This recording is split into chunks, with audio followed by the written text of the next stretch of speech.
सर्व स्ट्रेसपासून मुक्ती, टेन्शनपासून मुक्ती हे कोणामुळं झालं?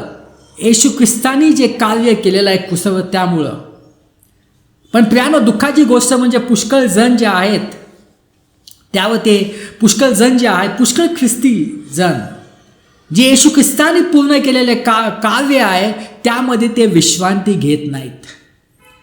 त्यांना वाटतं की ते काव्य पूर्ण नाही आहेत म्हणून मला काव्य करावं लागेल, म्हणून ते जे आहेत ताव मिळण्यासाठी ते धडपडतात.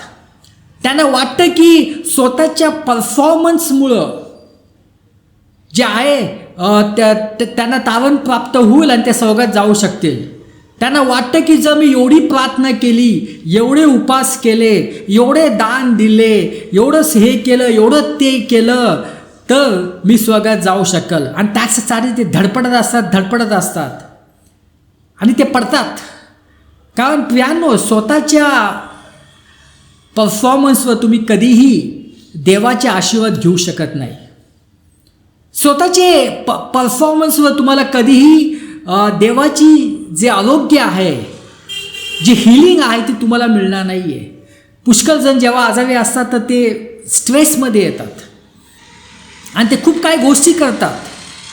पण खूप आवश्यक आहे की येशू ख्रिस्ताने जे कार्य पूर्ण केलेलं आहे क्रूसावर त्यावर विश्वास ठेवणे, त्यामध्ये चालणे खूप आवश्यक आहे. कारण पवित्र शास्त्रामध्ये त्यांनी जे फटके खाल्ले आहेत त्यामुळं आपल्याला आरोग्य प्राप्त झालेलं आहे, त्यामुळं आपण बरे झालो आहोत. असं तिथं म्हटलं नाही की आपण बरे होणार आहे, आपण झालो आहोत. जर तुम्ही आजारी असाल, जर तुम्ही यावर विश्वास ठेवाल, येशू ख्रिस्ताने माझ्यासाठी सर्व काय केलेलं आहे त्याच्या फटक्यामुळं मी जे आहे तुम्ही पूर्ण बरा झाला आहोत आणि त्यामध्ये जर तुम्ही चालाल तुमचं जीवन बदलून जाईल.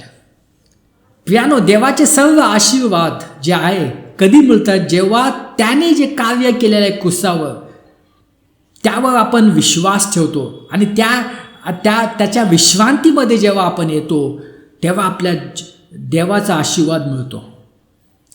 आपण वाचूया योहान 20:11-12. मरियम थडक्या बाहेर उभी राहून रडत होती. रडत असताना ती वाकून थडक्यात पाहू लागली. तेव्हा तिला पांढऱ्या वस्त्रात 2 देवदूत दिसले. ज्या ठिकाणी येशूचे शरीर ठेवले होते तेथे एक डोक्याजवळ आणि दुसरा पायाजवळ बसलेला होता. प्रियानो, ते इथं जे आहे येशू ख्रिस्ताने सर्वांना सांगितलं होतं की मी 3 दिवसानंतर उठणार आहेत, पण कोणी विश्वास नाही ठेवला. आणि जेव्हा मरियम मग्दलिन जेव्हा ती थडक्या बाहेर आली आणि तिने डोकून पाहिलं ते येशूचं शरीर तिथं नव्हतं आणि हे पाहून ती रडत बसली. पण तिथं कोण होतं? तिथं 2 देवदूत होते. आणि सर्वात महत्त्वाची गोष्ट म्हणजे हे देवदूत तिथं बसलेले होते. प्रियानो, देवदूत कधी बसत नाही, ते नेहमी उभे असतात. पण इथं काय म्हटलं? ते बसलेले होते. का ते बसलेले होते? कारण आता कार्याची संपन्न झालेली आहे. येशू ख्रिस्ताने सगळं कार्य आता पूर्ण केलेलं आहे म्हणून आपल्याला काही करायची आता आवश्यकता नाहीये. आपल्याला फक्त त्याच्या विश्रांतीमध्ये येण्याची आवश्यकता आहे. त्यांनी जे पूर्ण केलेलं जे कार्याच्या विश्रांतीमध्ये येण्याची आवश्यकता आहे. म्हणून हे जे देवदूत जो तिथं बसले होते, कारण सर्व काम पूर्ण झालेलं आहे. कारण जेव्हा येशू ख्रिस्त 3 दिवसानंतर उठला तर ही एक पावती होती की सर्वांच्या पापाची क्षमा झालेली आहे. हालेलुया. इब्री लोकास 4:10. कारण जो देवाच्या विश्रांतीत प्रवेश करतो तो स्वतःच्या कार्यापासून विश्रांती घेतो.